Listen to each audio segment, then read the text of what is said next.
Assalamualaikum warahmatullahi wabarakatuh.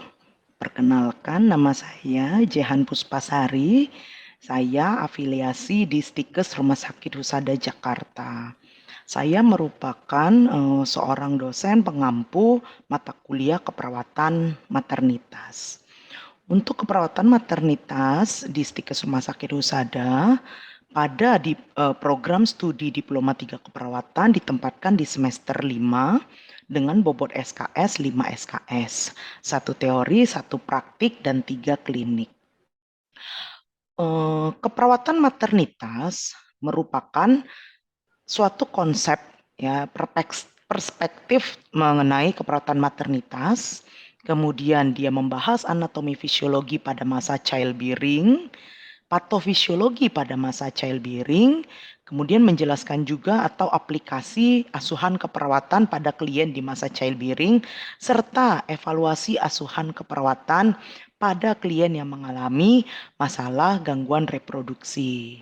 Ya, pada proses belajar mengajar dapat dilakukan melalui daring maupun luring, melalui kegiatan ceramah, kemudian diskusi, role play, bedside teaching, dan diaplikasikan di klinik. Untuk bahan kajian pada mata kuliah ini ada mata kuliah mengenai konsep atau tren isu dari keperawatan maternitas, kemudian fisiologi dari menstruasi, fisiologi dari kehamilan, kemudian konsep persalinan, konsep masa nifas, konsep ibu dengan masalah gangguan reproduksi. Selain itu, di sini juga menjelaskan mengenai asuhan keperawatan pada masa ibu hamil, ibu bersalin, dan ibu melahirkan.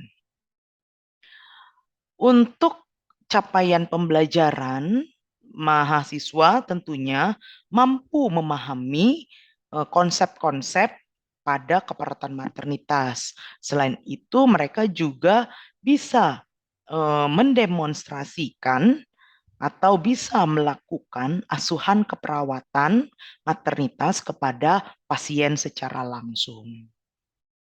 Bobot penilaian pada mata kuliah ini untuk teori UTS 30%, UAS 30%, tugas 30%, dan kuis 10%. Untuk nilai laboratorium atau praktikum, nilai kelompok 40%, nilai pembimbing 60%. Dan untuk nilai klinik, sikap mahasiswa dengan nilai 5%, laporan asuhan keperawatan maternitas 30%, ujian praktik 50%, dan seminar serta skill target 15%. Adapun referensi yang saya gunakan pada mata kuliah ini berupa textbooks dari Green dan Wilkinson, kemudian Laudermilk, kemudian ada Morgan, ada Piliteri. Selain itu juga buku-buku pendamping dalam keperawatan maternitas serta artikel-artikel yang terkait dengan topik-topik sesuai dengan bahan kajian. Berikut video pembelajaran keperawatan maternitas akan saya tampilkan.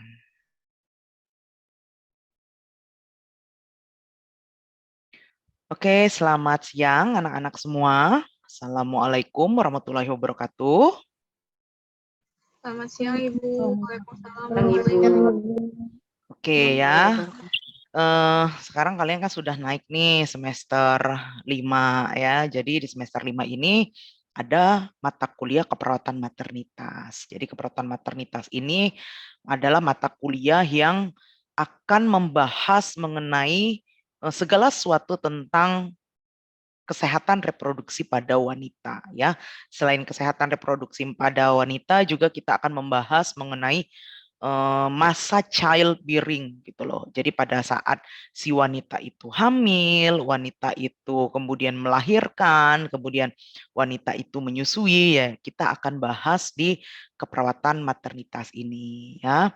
Jadi tujuan dari pembelajaran kalian di keperawatan maternitas ya, kalian intinya paham ya mengenai konsep maupun asuhan keperawatan. Karena kalian nanti akan menjadi seorang perawat, tentunya harus paham mengenai asuhan keperawatan ya. Nah, untuk topik yang pertama ini Ibu akan menjelaskan mengenai adaptasi fisik dan adaptasi psikologis pada ibu hamil ya. Ibu akan share screen dulu.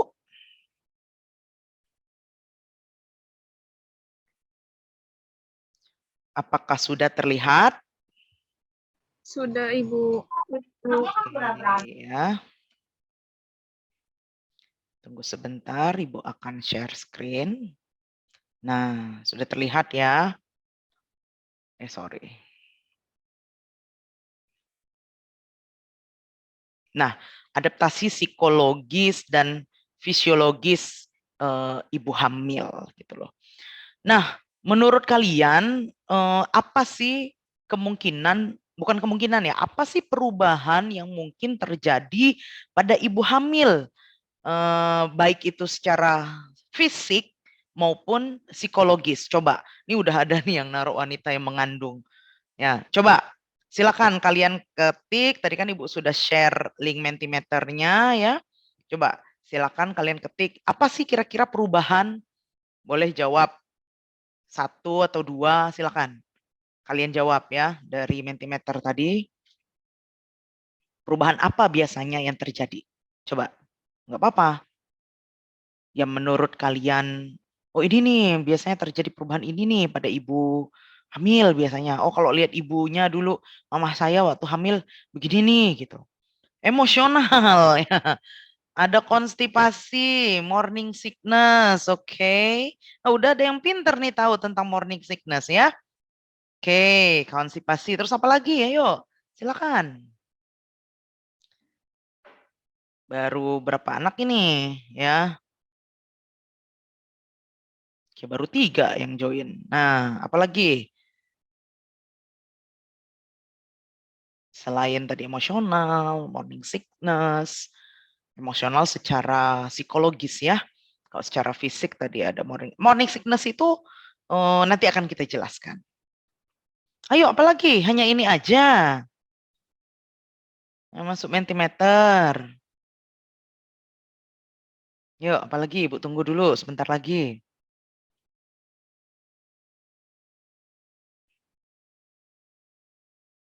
Ayo, apa? Ini belum pada masuk nih, belum banyak yang masuk nih. Ya, di grup Mentimeternya, di link Mentimeternya. Oke ya sudah ya. Jadi memang ada beberapa anak yang menjawab nih emosional Bu gitu kan. Secara psikologi sorry. Nah untuk fisiologisnya ada perubahan fisik pastinya ya. Kemudian nah ada yang konstipasi katanya. Ada yang morning sickness gitu. Ibu sedang mengandung ya. Oke kita akan bahas satu persatu. Nah apa sih masa kehamilan itu ya? Jadi masa kehamilan merupakan masa yang diawali dari mulai konsepsi sampai lahirnya janin. Konsepsi itu adalah pertemuan sel sperma dengan sel telur ya, atau kita bilang proses fertilisasi atau proses pembuahan. Nah, pada saat ibu hamil gitu ya, pada saat mulai terjadi konsepsi itu sudah terjadi proses adaptasi secara fisik ya. Nah, apa sih proses adaptasi fisiologis itu? Adalah proses menyesuaikan diri terhadap perubahan-perubahan fisik yang normal terjadi pada ibu selama masa kehamilan. Ya, yang biasanya mungkin kamu santai aja gitu kalau lagi nggak hamil. Ternyata pada saat hamil kamu mengalami tadi morning sickness ya. Kemudian berasa konstipasi. Nah, itu adalah perubahan-perubahan yang terjadi selama masa kehamilan gitu loh.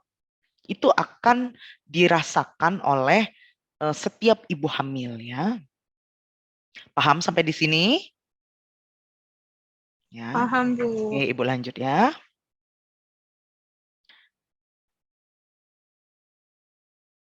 Nah, apa ini?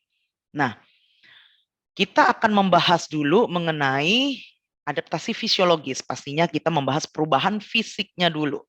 Nah, pada seorang ibu ya, pada saat ibu itu hamil, perempuan memang memiliki uterus atau kita sebut rahim. Uterus, uteri, rahim itu sama ya. Nah, jadi rahim ini beratnya sekitar 30 gram ya. Jadi besarnya itu nggak besar-besar banget gitu. Katanya kan kalau di sini bilangnya sebesar jempol gitu ya. Nah, pada masa dia mengalami kehamilan, dia akan mengalami hipertrofi atau pembesaran ya. Sehingga nanti berat si rahim itu sendiri sekitar 1 kilo pada saat akhir kehamilan. Itu baru berat rahimnya aja, belum ditambah dengan berat janinnya nanti. Ya, nah otot-otot rahim itu mengalami pembesaran juga ya, dia menjadi besar, lunak dan mengikuti perkembangan dari atau pertumbuhan dari janin. Jadi kalau janinnya besar, pasti rahimnya juga semakin membesar. Mungkin kalian pernah lihat kakak kalian mungkin yang hamil atau ibu kalian mungkin ya atau bibi kalian gitu, tante gitu. Nah, ada kok dia hamil misalnya 7 bulan, tapi gedenya itu ya nggak gede-gede banget. Tapi ada orang yang 6 bulan udah gede banget gitu. Nah, itu memang dipengaruhi oleh masing-masing ya, masing-masing janin gitu loh. Kalau janinnya besar ya akan besar juga lah terlihat perubahan dari perutnya. Nah, kemudian selain dari uterus, kita akan menemukan juga perubahan pada vagina dan vulva ya. Nah, vagina dan vulva ini mengalami perubahan karena peningkatan hormon estrogen. Pada saat kita hamil itu memang hormon estrogen yang lebih dominan ya. Nah, karena ada peningkatan hormon estrogen ini biasanya menyebabkan hipervaskularisasi sehingga vagina dan vulva itu tampak lebih merah atau kebiru-biruan atau terjadi perubahan warna ya. Mungkin perempuan, ih Bu, ngapain sih ngelihat bagian itu? Wajib ya, perempuan itu kudu kamu lihat, maaf, area vagina vulvamu gitu loh. Ya, bersih enggak, rapi enggak gitu kan? Rapi ya. Atau misalnya ya bersih lah, bersih enggak gitu kan? Apalagi pada saat hamil. Nah, jadi kalau kamu misalnya sudah terbiasa melihat area vagina vulvamu gitu. Pada saat kamu sudah menikah, kamu juga punya kebiasaan itu, bisa kamu lihat ada perubahan gitu ya pada ibu-ibu hamil cenderung karena peningkatan hormon estrogen tadi dia cenderung lebih gelap ya. Nah, itulah yang disebut dengan tanda Chadwick. Jadi kalau misalnya ada perubahan warna pada saat kamu hamil, kamu jangan khawatir karena itu normal. Oke, paham ya sampai di situ tadi ya. Kalau ada yang mau bertanya silakan langsung bertanya boleh. Oke, sekarang kita masuk ke bagian yang ketiga yaitu serviks. Nah, tadi kan karena ada peningkatan atau hipervaskularisasi tadi gitu karena pengaruh hormon estrogen, serviks itu menjadi lunak pada saat kehamilan ya. Ya, karena dia lunak dia juga mengalami pengeluaran sekresi gitu atau pengeluaran lendir. Nah, serviks atau lendir serviks itu menjadi kental gitu loh. Jadi pada saat masa kehamilan selain serviks menjadi lunak akan keluar juga lendir serviks. Di mana lendir serviks itu berperan sebagai pelindung ya atau penyebab-penyebab yang dapat menyumbat dari ostium uteri karena berbahaya kalau ostium uteri itu tersumbat gitu ya. Nanti nggak bersih, dia bisa masuk ke dalam rahim itu dapat berbahaya untuk pertumbuhan janin ya. Oke, paham sampai di sini? Ada yang mau ditanyakan? Oke. Kalau sudah kalau belum ada ya, oke kita lanjut dulu. Nah, kemudian yang pastinya juga kita akan mengalami perubahan pada payudara ya. Nah, payudara itu kalau pada ibu hamil cenderung dia akan membesar ya. Memang kita sudah bertumbuh ya payudara kita, tapi pada saat hamil dia itu akan lebih membesar dan tegang ya. Mengapa? Karena ada hormon somatomamotropin gitu loh ya dan hormon progesteron gitu ya. Jadi memang hormon itu sangat diperlukan dalam memproduksi ASI nantinya pada saat bayi lahir ya. Pada saat bayi lahir itu akan membutuhkan ASI ya. Nah, selain dari alat-alat reproduksi tadi gitu, ada terjadi juga perubahan pada sistem perkemihan. Nah, biasanya pada sistem perkemihan ini awal-awal hamil itu pengen pipis mulu karena mulai melebar ya rahim sebagai apa namanya persiapan untuk tumbuhnya janin gitu ya, berkembangnya janin gitu. Nah, selain pada masa perkemihan, selain pada masa trimester 1, pada trimester 3 pun biasanya sering berkemih karena apa? Janinnya semakin membesar, dia nanti akan menekan kandung kemih sehingga kita minum sedikit rasanya pengen pipis ya. Nah, kemudian pada sistem pencernaan, pada hamil trimester 1 biasanya ibu mengalami mual karena meningkatnya hormon HCG, human chorionic gonadotropin. Nah, ini tadi yang ada menjawab di depan morning sickness, Bu, gitu loh. Nah, apa sih morning sickness? Nah, itu tuh biasanya mual muntah di pagi hari. Tapi nggak melulu di pagi hari. Kadang ada ibu hamil, sepanjang hari dia mengalami mual ya. Sampai malam hari dia mengalami mual gitu loh. Ya kalau masih mual-mual standar biasa ya. Tapi kadang ada juga ibu hamil yang sampai hiperemesis ya. Yang benar-benar dia muntah, cium bau yang nggak enak sedikit dia langsung muntah keluar semua makanan yang dia makan. Nah itu dapat membahayakan ibu dan janin ya. Itulah concern kita sebagai seorang perawat pada pasien-pasien yang seperti itu. Nah, kemudian untuk sistem kardiovaskular, tadi kan mengalami hipervaskularisasi ya, pastinya meningkat kebutuhan darah kita karena sekarang yang butuh bukan hanya ibu, tapi janinnya juga ya. Sehingga terjadi peningkatan kardiak output. Sampai di sini paham? Kita lanjut.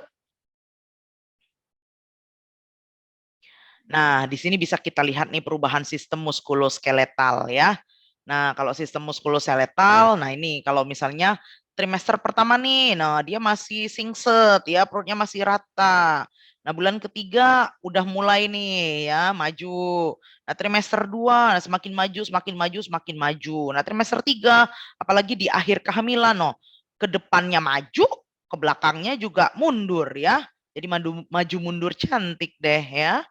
Nah, gini. Inilah yang menyebabkan ibu-ibu hamil di trimester 3 itu mengalami nyeri di pinggangnya. Ya, karena dia mengalami lordosis progresif kalau pada ibu hamil gitu. Bukan penyakit, tapi karena posisi ada janin menyebabkan tubuh dia atau tulang belakang dia itu mengalami lordosis ya. Nanti pada saat sudah melahirkan akan kembali seperti semula. Ini dari sistem muskuloskeletalnya.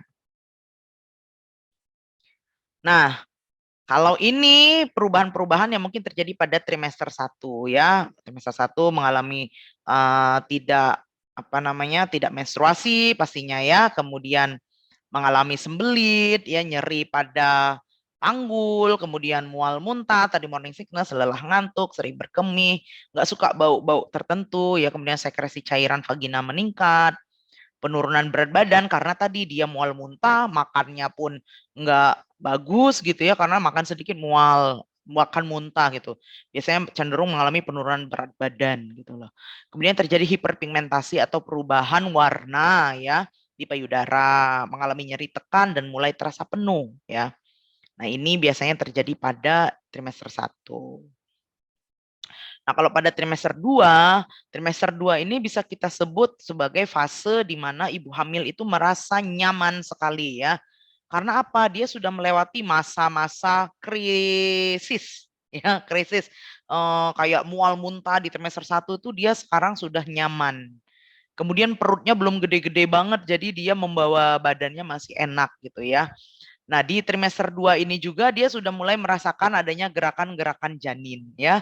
Kemudian nafsu makan mulai membaik, kemudian mual muntah sudah berkurang bahkan hilang. Kemudian terkadang masih mengalami sembelit ya, berasa nyeri di lipatan paha, kemudian mengalami kenaikan berat badan, baiknya itu 0,4 sampai 0,5 kg per minggu gitu. Tapi itu pun tergantung dari berat badan dasar ibu hamilnya ya. Kemudian mengalami kram di betis. Nah, kemudian untuk perubahan pada trimester 3, nah ini kontraksi Braxton Hicks lebih nyata. Artinya kontraksi palsu ya, dikirain mau lahiran padahal belum gitu ya. Nah, itu lebih sering tuh terasa gitu. Produksi kolostrum ASI-nya meningkat, nyeri pinggang tadi ya, yang sudah seperti gambar sebelumnya. Kemudian pergelangan dan punggung kaki terkadang membengkak, tergantung nanti dari aktivitas ibunya. Kemudian kadang mengalami insomnia, susah tidur, ya, mengalami anemia, ya. Nah, total kenaikan selama kehamilan dari trimester 1 sampai trimester 5 itu sekitar 12,5 sampai 17,5 kilogram. Tapi tergantung dari kondisi tadi Ibu bilang. Kalau yang terlalu besar berat badan dasarnya, jangan ya. Oke, sebelum masuk ke perubahan psikologis ibu hamil, ada yang mau ditanyakan dulu untuk perubahan fisiknya? Silahkan. Ibu izin bertanya, Bu. Oke, silahkan Alda. Ya, terkait yang tadi perubahan yang berat badan bukan, misalkan banyak banget kejadian ibu hamil yang trimester ketiga berat badannya itu kayak nggak naik, Bu. Progres tubuhnya itu nggak besar banget gitu. Tapi berat badan bayinya itu, berat badan janinnya itu normal gitu. Dalam pemeriksaan dia nggak ada gangguan apa-apa. Apakah saat kehamilan itu, saat melahirkan nanti ada efek samping atau gimana nggak, Bu? Oke, ya Terkait good. berat badan ibunya yang nggak bertambah. Oke, good ya, pertanyaannya bagus sekali gitu ya. Jadi memang ada orang yang nambah berat badannya tapi ke ibunya enggak ya karena ke janinnya gitu. Misalnya pas kita cek gitu. Apakah nanti akan ada masalah pada saat proses persalinan gitu. Kalau untuk proses persalinan misalnya dia bersalin secara spontan atau normal ya, bukan dengan operasi, itu bukan dipengaruhi dari berat badan, tapi dipengaruhi oleh kekuatan ya. Ya, ada nanti kalian belajar kalau di askep ibu bersalin ada power passenger gitu ya. Justru kalau terlalu besar atau terlalu gendut badannya, nah itu yang akan beresiko pada saat dia melahirkan karena tenaganya tidak sekuat kalau misalnya orang yang badannya atau berat badannya biasa gitu ya. Nah, misal yang dengan pertanyaan Alda tadi, kita cek dulu gitu, apakah berat badan ibunya itu masih normal, biarpun maksudnya masih dalam rentang normal, biarpun dia tidak mengalami kenaikan yang secara signifikan banget. Nah, itu kan bisa kita lihat ya. Kalau kita memeriksakan ke dokter, misalnya di USG itu bisa terlihat gitu loh. Oh, garisnya di mana, berat janinnya gimana. Makanya ada kata-kata, ada tadi pernyataan dari si Alda bilangnya, oh ini beratnya ke janin gitu. Itu sebenarnya is okay, nggak masalah. Justru yang berbahaya itu jika janinnya yang kurang ya. Janinnya itu di bawah garis hijau. Nah, itu justru yang berbahaya gitu loh. Kalau ibunya selagi dia makannya bagus, biarpun banyaknya ke janin, ke janin ya itu nggak masalah, gitu ya.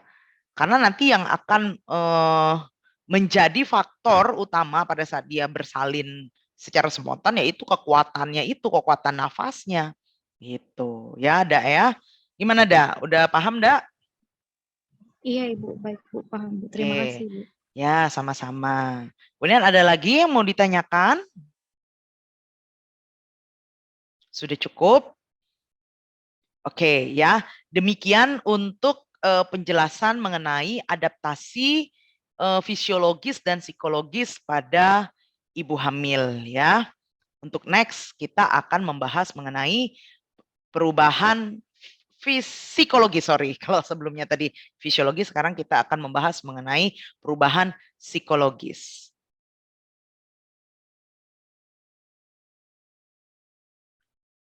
Oke, tunggu sebentar.